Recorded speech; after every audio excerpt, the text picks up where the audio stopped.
So, welcome to the April 21st edition of Tools and Tea Time. With Tim and Rob on Tuesdays, we're going big. We got a lead-in thing, and Oh, we got applause on that, Robert. Wow. yeah. Yeah. Tim worked really hard on that. In fact, that was like the entire day. So Yeah. And mission this week is accomplished. sponsored by Bigelow's Yes, lavender chamomile probiotic tea. Anyway, and used old yeast for bad bread. that's Adam Rivera's contribution. Yeah. So for those of you who have joined us before, we're in our 30-minute segment here with our three components. The first component is the tool of the week or a strategy of the week. The second is the community check-in where you get to talk to each other. And the third part is our community share out with our special guest, Autumn Rivera, beaming in all the way from Glenwood Springs, Colorado. Yay, Autumn! Whoa, jazz hands. Okay, so we'll go ahead and get started. Our tool of the week comes in from Rob Leary, where he just recently acquired his new stand-up desk, the COVID model, and he says that it's compatible with both Mac and cheese. So you have to get one yourself. Yeah. If you remember last week, we had a very famous guest tuning in with us. She's shown here in red. And I'm going to turn the screen over and we're going to go ahead and let her give you the question. She supplanted Rodney this week. Oh, am I? Oh, okay. You got the voice. Bear with me as I get my screen sharing going.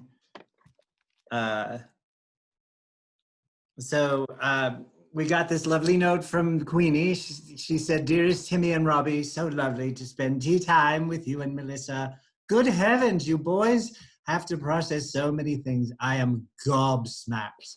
I'm absolutely gobsmacked." Well, Queenie. That got us thinking that, yes, maybe we should address this. You know, we are all processing a lot of things. And so today, instead of a technical tool, we are going to be featuring a tool of our brains, working memory. Now, Tim and I have done lots of workshops on the brain, and we actually do a whole one on working memory, but just for our purposes, I'm just going to do a really short overview. Working memory is basically what helps you to process information in the moment, or what we like to call post-it notes of the brain, for the brain. I'm going to the grocery store, I don't have a list. I'm going to keep those items in my head and go to the grocery store and hopefully get them.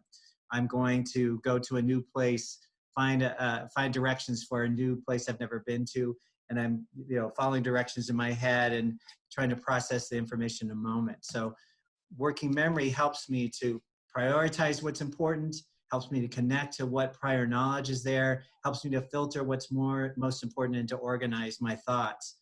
Well, as you all know, in this remote world that we are in, we are processing a lot of new things at the same time. And so are our students and their caregivers in an ever-changing world crisis. So we're processing a lot. And in that regards, our working memory is getting compromised. So even though we have, normally we have a few handful of Post-its, we've got a ton of Post-its in our heads that we're trying to process at the same time, which results in fatigue, overwhelm, anxiousness, irritability, or even shutdown. I know that for several weeks now, Wednesday is my day where my brain is mush. And I've been able to start to anticipate that that's going to happen.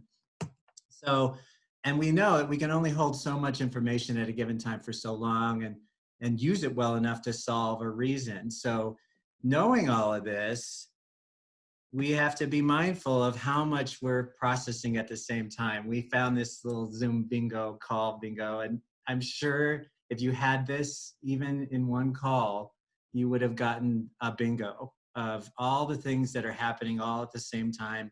We live in this digital world, remote world where all these things are happening. And so how do we manage that? So that's our tool today. And I'm just going to offer up a few strategies. We're actually going to break out into groups to talk about this a little bit more and talk about, what kind of strategies do you use to help manage your working memory? And again, working memory being that immediate memory that you use to process the information right in the moment. So some strategies for you and for your students. Chunk and layer information more intentionally. When we're transferring information to a platform like Zoom, to be mindful of the fact that, you know, we aren't there. We have to chunk the information out a little bit more and be intentional about it. To introduce new tools or processes with easier content first. So when you're using something new, use content as the example to easier content so that they don't have to simultaneously learn a new tool and new content at the same time. Limit the number of tools that you use and use those repeatedly. That's a good way to start. I think Mimi in the first session talked about, we're going to limit the number of ones that we're going to support. And that helps to manage not only the tech problems, but also working memory. Limit the learning routines you use to a few key ones and set up consistent systems. Now that we're kind of moving into, you know, we started with just get our kids up online, start to build a little community. Now that we're in the process of learning, what are the few routines that you use regularly so that they know what to anticipate them? Cutting down distractions for your students, cut down the number of screen tools that are there. Be mindful to orient students to what's important.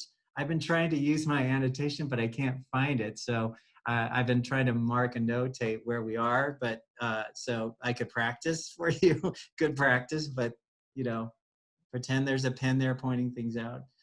Be mindful of cycles of fatigue and strain and when they happen. Is there a cycle with your kids where they don't show up, or you know, or when would you need to give them more incentive when they get tired? This is for all of us as adults, and when we're in staff meetings or, you know, other things, you know, when it feels okay to do, it's okay to turn your camera off. It takes energy to see yourself on camera and like, oh gosh, do I look okay, and all that kind of stuff. And so, you know, give yourself the gift of turning your camera off now and then. Self-care. We did some stretching yesterday in the breakouts, the discussions yesterday, and that was a lot of fun. And it really does help to rejuvenate you. And just finally, you know, the 80-20 rule, that we're not looking for perfection right now. And if good enough is where we're at, then good enough is where it's gonna be. Gonna be. Whoa, whoa. All right, so there's that. And that was a poor attempt at being hip. And just a final reminder, you know, your students are likely more comfortable in this environment than you are, as you probably have experienced. Some teachers are finding, my gosh, my kids, they get what I'm doing with them right off the bat. And, you know, and to be okay with that and to celebrate that. So I'm going to pass this over to Tim, and he's going to give you your prompt for discussion. Okay. Robert, you'll want to advance the slides. So today we're going to be discussing how are you supporting your working memory? It's limited in capacity, it can only hold so many things. It's limited in duration, how long you can hold them, and it's limited in focus, how many things you can pay attention to at one time. So how are you supporting your working memory, and what more can be done to support your students' working memory and your coworkers' working memory?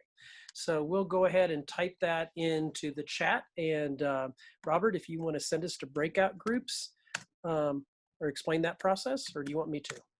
Are you typing in the chat? Sorry, Yeah, I'll type in this chat. I'm multitasking here. Okay, well, let me break people up. Actually, I'm going to do it in pairs this time. So let's see. So we're going to have 13 people. Hopefully you're not in a room by yourself. I'll try my best not to make that happen. So okay, here we go. So Tina, I don't know if Tina's joining us just yet. So we'll catch up with her. Okay, here we go. Okay, and I am going to send the question out on the chat. Okay, here we go.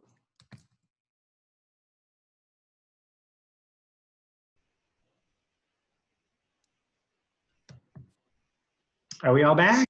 We are all back, Robert, because I okay, waited till it timed good. up. Good. Sorry for those of you that were in a room by yourself there for a while. I was like, oh God, that must have been a good conversation. Uh, Sometimes we look forward to being in a room by yes, ourselves. indeed. Not I'm just usually gonna now. I'm just gonna call people out.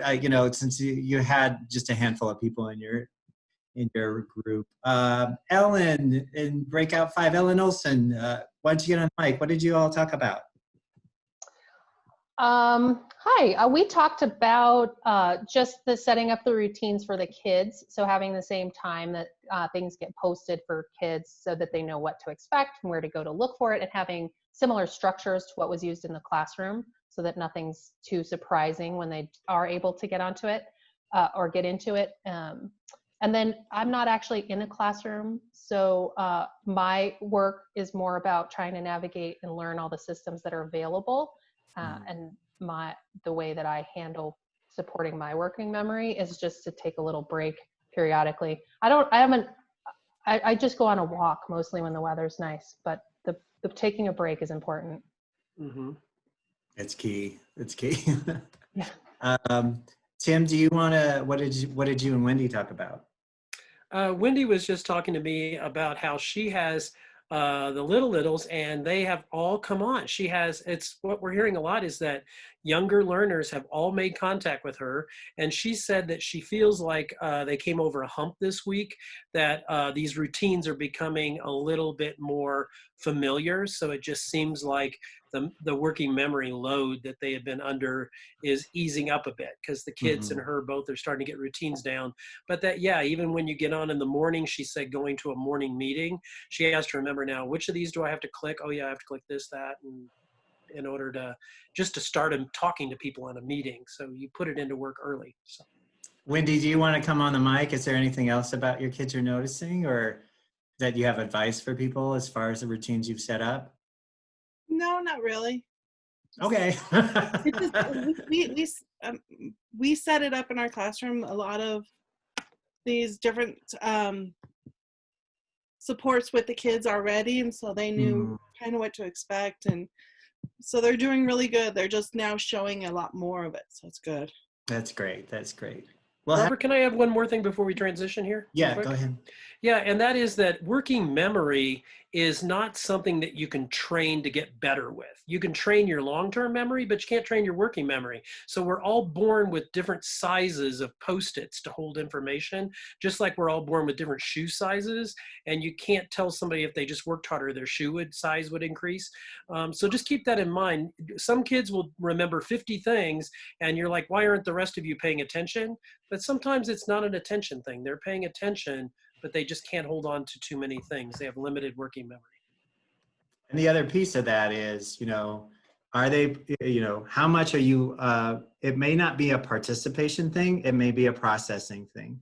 And that often we think, they're being resistant because for whatever reason, but is it how you're setting it up? Is it that there's just too much to process at one time? We've all been in that position where we've overloaded somebody with information and haven't been able, they haven't been able to process it. So to take a step back, this is a good experiment in taking a look at that. Okay. All right. So we're going to, I don't know if you saw my email, but I was like, what the heck? Usually we have this cupboard of wonder in our workshops, but now we have the online folder of wonder. And I just happened to be looking for things, and I found this Gorilla tea infuser. And I thought, what the heck? I'm just gonna, out of my own pocket, I am going to buy somebody this. And I'm gonna do it in a certain way. So so I'm going rogue here on live. I found this little, let's see, let me get this. So I've got all your names here. You see it on your screen. I've got all your names here. And we're going to spin the wheel of names, and whoever wins will get this tea infuser. So Drum roll. I don't know if you can hear it, but it's a who's the winner? Oh, Oh, it's Carly. Carly! Woo, Carly! Whoa! Love the confetti. Carly, I get to send you this tea infuser, this Gorilla tea infuser that you can love and share with all your friends. Congratulations. Congratulations. I'll get your contact information and get in touch with you. I should have it for the registration, so I'll get in touch with you. Congratulations, Carly. How exciting. Oh my gosh. Do you want me to go ahead and start introducing while you're switching back over, Robert? Yeah, go ahead. Yeah. So today's community share out, we've had a lot of different people who are administrators and teacher support people, but we are lucky today to have a classroom teacher and one of the best in Colorado. Her name is Autumn Rivera. She's a 6th grade teacher in Glenwood Springs, and we've had the privilege of working with her. I tell you, she is so committed to her students and so smart. I will let her talk. Thank you guys. You guys cracked me up. I am a little jealous that I didn't win the prize because that looks amazing. I love that exists out there, so good find. Yeah, my name's Autumn Rivera. I'm a 6th grade science teacher at Glenwood Springs Middle School, which is part of the Roaring Fork School District in beautiful Glenwood Springs, Colorado. I will say there are worse places to be stuck in lockdown, that's for sure. And I am also one of the board members for Colorado Association of Science Teachers, and have really just enjoyed these tool times. I think, tool tea times, sorry. I think we are kind of stuck in our little bubble of the people we're working with and we're interacting with, and I just have really enjoyed getting to talk to awesome science people around the state and just see that I'm not alone, but also just hear what's going on in their world. It helps break out of that bubble, which I really appreciate. So when I was thinking about kind of what to talk about, I found some funny quotes. So if you want to hit that next slide. That's you, Robert. You have. Yeah. Oh, I Sorry. advanced it. Yeah, it just takes a second, I guess. We didn't see it. Okay, we're good. Okay, sorry. So this quote, a couple of these quotes I've just seen on social media that have really stuck to me. The first one is from Twitter, and it says, "Good morning. This is your daily reminder that your worth as a teacher is not measured by how well you're doing with distance learning. This isn't teaching, it's crisis management. You are worthy and you are enough." And I think sometimes in the world of this world that we're in right now, it amplifies our insecurities that we're having. So if teachers are insecure about something, whether it's in their personal life or in their classroom, it's definitely amplifying that right now, and just trying to give each other compassion, not just with their students, but specifically with themselves, I think is really important. You'll see down the picture down below is my crew. I have a group of 16 students I check in with kind of on a daily basis, and that was our pet selfie picture that we took from a Google Meet meeting, which was great. You'll also see me sitting in my car. One day my internet was not working, and so I had to drive to my middle school and sit in the parking lot and teach a PD class from my car. So here's to all you teachers out there, we're making it happen, That's devotion, man. I was just talking with Sandy Smith, and we were talking about good days and bad days with technology, and that was a bad day. I had to power through, but teachers are out there, we're working hard just like everyone is, trying to make it work. It was a really funny, crazy, just one of those days that happened. But like the middle quote says, no one knows what you're doing, be gentle with yourself right now. And so I'm really trying to do that, I think so. But will you hit the next slide, please? So I'm teaching in Roaring Fork School District, and we have been we were lucky enough, I guess, I don't know if lucky is the right word, but we were lucky enough to go from when March 13th happened and we decided to stop going to school, we went to spring break right away. So we had kind of 2 weeks of spring break, or some attempt at spring break. I'm sure many of you teachers out there like myself did not really have a spring break. You were working, you were planning, you were doing different things. So we were also doing the same thing. And that allowed our district to have time to sort of look and see what other school districts are doing. And we realized that we needed to have a much slower rollout than many other districts had done. Like, I know some districts went to school one day, the next day they were online learning, and that was just overwhelming for teachers, for students, for everyone. And so at first it was hard for me to hear as a teacher. I was ready to jump in, let's go, I got my lessons. And then I realized wait, that's not what's best. And so we spent the first week just touching base with our crew, with our students we're in charge of, and focused just on checking in on that social emotional level, making sure they're okay. We've had office hours the last couple weeks for kids to check in. I won't tell you the long story of my second office hour I had, I will just tell you, it involved 6th grade boys with no shirts on, backflips on trampolines, and controlling Alexas through each other's Google Meets. So it was very entertaining, and I learned my lesson, and so I changed everything because we're flexible, right? We're flexible as teachers. And so today we just started our phase 2, which is we're still doing content. It's more pared down. I'm asynchronous, and I'm sure many of us never thought we'd use the word asynchronous in our vocabulary as much as we are now, but we are doing asynchronous learning. And we've been working district-wide. Just when you're trying to create online learning and then modify it for your ELD students and your SPED students and for your peak students and all of that, it was just too much. And so we just decided that we were going to do district wide. So like all 6th grade science students are getting the same content. That way it allows our ELD, our SPED, everyone, our peaks, our gifted and talented to be able to modify and extend however they need, which has been a lot of work up front, but I think will be more supportive as we move forward. But after we finished phase 1, I wanted to check in with my students and just say like, hey, how are things going? And so I asked my students in a survey, like, how are things going? And so here's some of their quotes that I put up, some of my favorite ones. One student really liked us giving feedback. They liked not having to write, of course, but they liked being able to do other activities.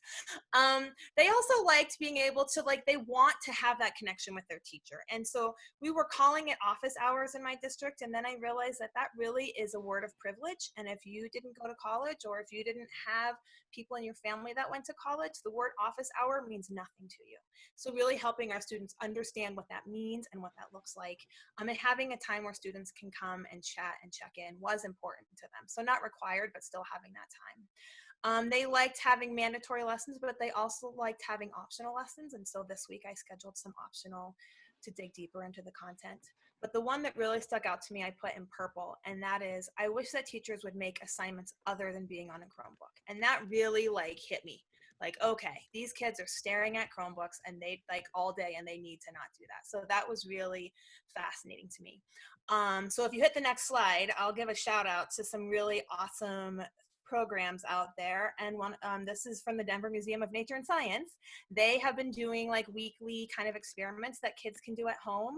One of them is dissecting a lemon, and they had one that was dissecting a pepper, I think. The one that the kids really liked was the slide of the walking water. And this is, no, they did not pay me. This is funny. It's true. It really was great. My kids loved it. They put the water in the food coloring, and it walks across the paper towels. And these are 2 pictures that students sent me from doing the experiments. So they really liked them. They're quick, they're easy. And it really was engaging for the students. So I've been continuing to do that. Yeah, it's just been really a fun, and the people that lead it, I don't know, they're just good and calm, and they were really exciting for my students. So if you'll hit the next slide. I've also been working, and I'm going to give a quick shout out to this group, which is the Colorado Science Education Network. I have been just really honored to somehow get connected with these group of amazing science educators from all over Colorado. And they have really been my lifeline through all of this, just grounding me in what we're doing and focus and getting things done. And so we've been working on these 6 different projects. And if you haven't had a chance to sign up for their email, I would highly recommend it. There's a lot of great resources, or you could check out their website. But Colorado, they've been doing mindful moments emails that we've been sending out on Tuesdays. We've been sending those out for the week, which have been really helpful. We have these PD times, like this tools and tea time. That has been helpful. And yesterday we had the round table that, if you were able to attend, was also super powerful. We also are doing the at-home learning. So if you need some ideas, we have Colorado focused ones. We have a special section on high school. So if you're a high school teacher out there, just really finding content specific for you. And then finally, just some help for family and caregivers as they're trying to support, working and being parents at home. So, and finally, when I was thinking about how I wanted to wrap up this quick little chat, I was trying to find a quote, and I could not find one. And I was searching and trying to be meaningful and deep things like that. And of course, nothing I can find is appropriate or really helpful. And so I took a break, walked around for a bit, and came back. And I got an email from another board member. And it's this quote right here. That was exactly what I was looking for. And it says, "I can't see a way through," said the boy. "Can you see your next step?" "Yes." Just take that, said the horse. And I just feel like right now in teaching, no one can see the way through. Like we have no idea what's going on, and you just have to take the next right step, and not just for teaching, but reminding our students and also reminding ourselves of just like day by day, we'll get through this. And yeah, it'll be crazy, but we got each other. We got to lean on each other. So thank you. Use your reaction button. Give her some claps if you. Yay, Autumn, you're the best. You're the best. And thank you for all that advice. Thanks for sharing a little window and working with your kids. Thanks for the tip on that. Thanks for the nod on our resources. We've worked really hard. And I will back up a little bit. Autumn's being pretty modest because she actually has been very much involved in the self-care, the mindful moments. She put together a lot of those. So thank you for that. So I'm going to wrap up. We went a little bit over, so thanks for staying with us. But, you know, we had to do the gorilla tea infuser thing. We had to, you know, and get Autumn enough time. So check out the resources at the on the website. I do want to point out that we have a special guest. This will be a special tea time. I'll send you out information. This is a guest speaker that we have that is going to be really great in terms of how to help students self-regulate and how for us to self-regulate during these times and to understand a little bit more about the brain in adversity. So we'll see you next Tuesday for that. You'll have a separate link. It won't be the same link. I'll send information out to you. So thanks for joining us. Have a good night. Teachers, let Robert and I know what you need. We're here to support. We're here for you. Autumn, thank you again. Everybody, good night. Good night. Thanks, everyone.